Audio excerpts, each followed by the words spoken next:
bonjour la jeunesse. Vous allez bien? Impeccable. Je fais des petites vidéos YouTube, je m'appelle Laurent, pour savoir un peu ce qu'ils pensent les jeunes. Attendez, je me mets là, comme ça, voilà. Vous allez bien? Vous partez en voyage? Ouais. Tahiti? Non. Ah zut, sinon je serais parti avec vous. Non, c'est parce que je pars avec ma copine, là. On va aller chez sa grand-mère passer quelques jours. Ah d'accord, elle va vous rejoindre là? Voilà. D'accord, ok. Ben moi je fais des petites vidéos pour savoir un peu ce qu'ils pensent les jeunes, parce qu'aujourd'hui on nous parle de tout, de rien, mais il y a un sujet on nous parle jamais. C'est qu'un jour ou l'autre, vous et moi, on va mourir. Ah oui, c'est sûr. Et oui, non, mais vous voyez, on se croit immortel, mais on va mourir. Et après, à votre avis, qu'est-ce qui va se passer? Je sais pas du tout. Vous n'avez pas une croyance, une religion, rien du tout, une espérance, une idée? Je sais pas du tout. Alors je vais vous dire, une fois qu'on est mort, normalement, on va être jugé. Et on va être jugé par rapport au bien ou au mal qu'on a fait. Oui, Donc la question à se poser, c'est de savoir comment est-ce qu'on sait si on fait du bien ou du mal. c'est sûr. Voilà. Et pour ça, il y a une loi qui nous a été donnée. Ce sont les 10 commandements. Vous connaissez les 10 commandements? Oui. Alors on va voir comment vous allez faire. Et attention, hein, je ne vous juge pas parce que moi j'ai lamentablement échoué au test, d'accord? Il y a un commandement, il dit tu mentiras pas. Est-ce que vous avez déjà menti? Regardez le nez, le masque qui pousse. Ça m'est déjà arrivé, c'est sûr. Comment on appelle quelqu'un qui a menti? Menteur. Un menteur. Ouais. Il y a un commandement, il dit tu voleras pas. Est-ce que vous avez déjà pris quelque chose qui n'est pas à vous? Non, Peu pas importe, vous n'avez jamais téléchargé de la musique sur internet, illégalement. Vous avez. Et en plus, vous venez d'admettre que vous avez volé, donc croyez pas que je vais vous croire. Que vous avez menti, donc croyez pas que je vais vous croire. Ouais. Il y a un commandement, il dit tu honoreras toujours tes parents. Est-ce que vous avez toujours obéi à vos parents? Oui, ça oui. Toujours obéi? Ouais. Même en tant qu'adolescent? Oui. Oula, alors il faut vous donner une médaille. Hein. Oui, ça oui, parce que voilà. Il y a un commandement, il dit tu ne commettras pas d'adultère. Vous n'êtes pas marié. Non. Bon, mais Jésus il a dit quiconque regarde une femme pour la convoiter a déjà commis un adultère avec elle dans son cœur. Là, je vois déjà votre yeux. Ça, c'est celle qui tue tous les hommes. Non, mais vous savez pourquoi elle est belle cette loi?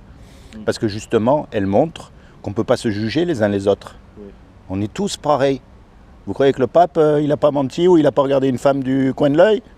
Franchement. C'est sûr. Ou même l'imam des imams, on est tous pareils.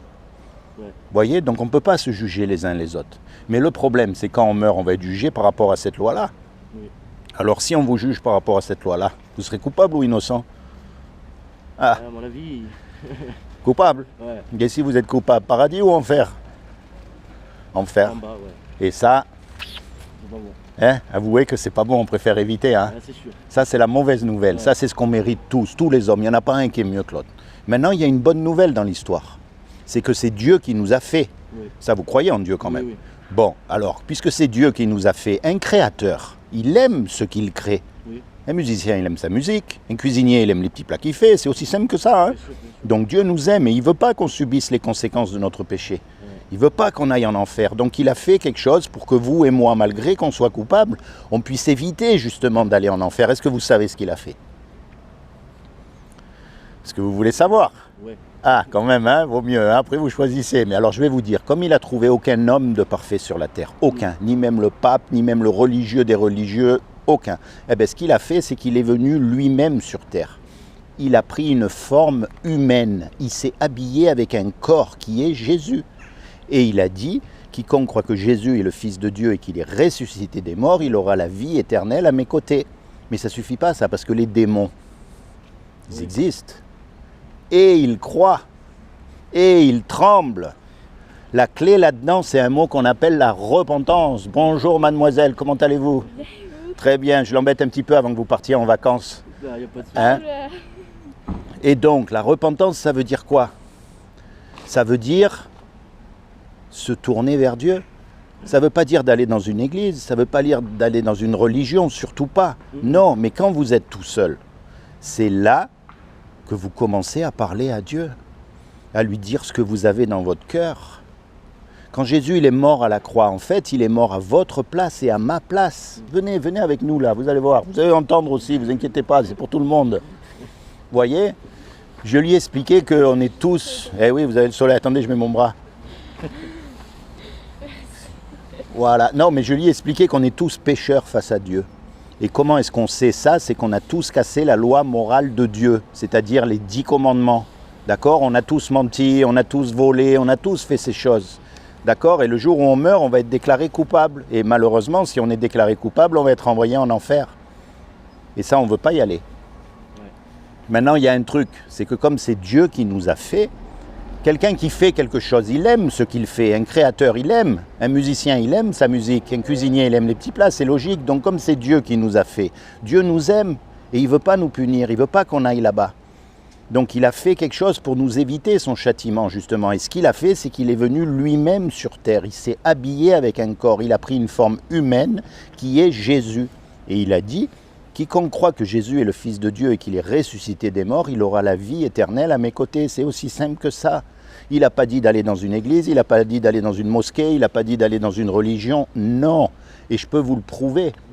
Parce que vous êtes unique. Il n'y en a pas deux comme vous. Et ça montre quoi? La religion, c'est quoi? Vous avez remarqué, ils font tous pareil, ils pensent tous pareil, et si vous n'êtes pas d'accord avec eux, ils vous jettent, ou alors il y en a même, ils vous tuent. Alors que Dieu, il vous a fait unique, ce qui montre qu'il veut une relation unique avec vous. Ouais. Pourquoi? Parce que vous avez subi des injustices que moi, je n'ai pas subies, et vice-versa. Vous avez eu des joies aussi que je n'ai pas eues, et vice-versa. On a chacun une vie bien particulière, d'accord? Eh bien, Dieu, il veut s'inviter dans votre vie, dans votre cœur, pour vous protéger, pour vous secourir, pour vous guider, et plus que tout, pour vous sauver du jour du jugement dernier. Parce que je vais vous dire une chose, il y a deux solutions. Soit je vous raconte des salades et on aura rigolé 5 minutes, mais soit je vous raconte la vérité, et vous risquez de perdre gros. Vous voyez, donc c'est pour ça qu'il faut chercher de soi-même. C'est vous, quand vous êtes tout seul, vous vous rapprochez de Dieu, vous parlez à Jésus, vous lui dites, voilà, moi je suis là, j'aimerais savoir, aussi simple que ça. Quand Jésus, il est mort à la croix, comme il est Dieu sur terre, il n'a pas de péché, donc son sacrifice, il a été accepté, et en fait, il est mort à votre place et à ma place. Imaginez, on fait un braquage tous les trois, les Dalton, ah non, il en manque un. Non, mais on fait un braquage et on se fait attraper. On va en prison et le juge, il nous dit, voilà, vous payez 1 million d'euros chacun ou vous partez 50 ans en prison. Ah, vous avez le million d'euros, vous? Moi non plus, hein. C'est sûr. On est perdu. Puis il y a un homme qui arrive qu'on ne connaît même pas et qui paye à notre place pour qu'on soit libre. Comment vous allez être par rapport à cet homme? C'est sûr. Vous allez être reconnaissant. Et quand il va vous demander un petit service, vous allez le faire. Eh bien, c'est ce que Jésus a fait pour nous. Il est mort à notre place, de façon à ce que l'amende, elle a été payée, donc le juge, lui, il est satisfait, et nous, malgré qu'on soit coupable, on est libérés. Et la prochaine fois qu'il va vous demander, ne mens pas, ben vous n'allez pas mentir. Vous allez dire, attends, le gars là, il est mort pour moi, quand même, il me demande juste de, tant pis, je vais m'en prendre une, ok, là, tant pis, si je mens pas. Mais c'est ça la vraie foi chrétienne. Voyez? Donc moi, je vous encourage, mes amis, non pas à prendre pour argent comptant ce que je vous ai dit. Vous voyez, moi je vous montre une porte, c'est tout. C'est à vous, tout seul, pas en rentrant dans une religion, pas en rentrant dans les ordres ou dans le monastère ou dans ces trucs comme ça. Non, mais quand vous êtes tout seul, vous vous posez ces questions sincèrement. Vous vous dites, où est-ce que je vais, où est-ce que je ne veux pas? Est-ce qu'il y a vraiment un Dieu? Est-ce que Jésus, c'est vraiment le Fils de Dieu?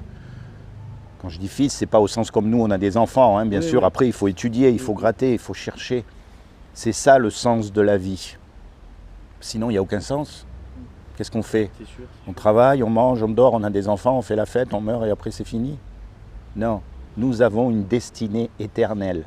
Et nous avons une grande valeur aux yeux de Dieu. On est chacun unique. Vous vous rendez compte que depuis tous les hommes et toutes les femmes qu'il y a eu sur la terre, il n'y en a jamais eu deux pareils? Même les jumeaux, ils ne sont pas pareils. Les flocons de neige, il n'y en a pas un pareil. Non mais attendez, c'est pas vrai ce que je dis. Les feuilles des arbres, il n'y en a pas une pareille. C'est fou, imaginez ce créateur, l'intelligence que c'est pour créer un cerveau qui marche ou qui ne marche pas. Après c'est bon, mais bon, hein. Non mais voilà, eh ben, nous on a l'opportunité de pouvoir le rejoindre quand on meurt. D'accord? C'est comment votre prénom? Kevin. Kevin, et vous? Elisa. Elisa et Kevin, soyez bénis, d'accord? Hein, je demande vraiment au Seigneur de vous bénir, de vous accorder le désir de votre cœur, plus que tout, qui se révèle à vous comme votre Sauveur et votre Seigneur, et qui vous permette de rentrer dans votre destinée éternelle à tous les deux. Parce qu'il n'y a rien de plus important dans la vie, d'accord? Vous avez une Bible à la maison? Mon père, Eh bien, alors je vous encourage à lire la Bible. Et vous en avez une? Non, du tout. Parce que pour connaître Dieu, il faut lire la Bible, voyez. Et pourquoi la Bible? Est-ce que vous êtes déjà posé la question? Pourquoi la Bible et pas le Coran? Non, mais c'est vrai, il y a beaucoup de croyants qui croient au Coran. Il y a beaucoup de musulmans qui sont croyants. Je vais vous dire pourquoi. Pour moi, personnellement, c'est pas méchant, mais tout ça, moi, j'y crois pas trop. Ah, mais le but, c'est pas d'y croire, justement. Il suffit pas d'y croire comme ça. Le but, c'est pas d'avoir une croyance aveugle. Le but, c'est d'avoir une croyance fondée sur des faits. Voyez, et le seul moyen d'avoir une croyance fondée, c'est d'étudier le sujet, comme dans tous les sujets. Si vous ne pouvez pas dire je crois pas, sans avoir mis le nez dedans. Alors pourquoi la Bible, justement, et pas les autres livres? Parce que c'est le seul livre qui contient ce qu'on appelle des prophéties accomplies. C'est-à-dire qu'il y a 2000 ans, il y a 3000 ans, il y a des hommes qui ont écrit des choses, et ces choses, elles se réalisent à la lettre, et en plus aujourd'hui, à notre époque. Mais ce n'est pas juste une prophétie. C'est 700, 800, 900, il y en a plein, et il n'y a jamais eu une seule erreur. Alors que par exemple, dans le Coran, que je respecte, ça doit être un très bon livre, il n'y a pas de prophétie accomplie. Dans le livre des bouddhistes non plus, voyez? Donc, quand je m'intéresse à l'histoire, à l'archéologie, à la science, eh bien, je me rends compte que ce livre, jusqu'à preuve du contraire, parce que bon, c'est pas fini encore la vie, hein, mais il n'y a aucune erreur. Donc ça me laisse raisonnablement penser que c'est vrai. Vous voyez, c'est pas juste une foi aveugle, je crois ou je crois pas, je crois parce que ça m'arrange, je crois pas parce que ça m'arrange pas. C'est pas une foi aveugle. C'est pour ça que je vous encourage à prendre la Bible de votre père quand vous avez l'occasion et de commencer dans le livre de Jean. Et vous allez apprendre à connaître Jésus. Pas ce qu'on en a fait, hein. Pas le Jésus que vous voyez dans les églises catholiques ou chez les témoins de Jéhovah ou ni même chez les protestants, ou non. Le vrai Jésus, celui qui est vivant et que vous pouvez atteindre. Soyez bénis tous les deux. Alors, partez à Tahiti? Non, il m'a dit non, pas Tahiti. Dommage, hein. Pas encore. Dommage, hein, pas Tahiti. Hein. Quoi qu'on s'ennuie après, il ne faut pas croire, hein, une fois qu'on a fait le tour de l'île. Mais bon, le temps, hein, on peut rester quelques mois au soleil. Allez, soyez bénis tous les deux. Et merci de m'avoir écouté.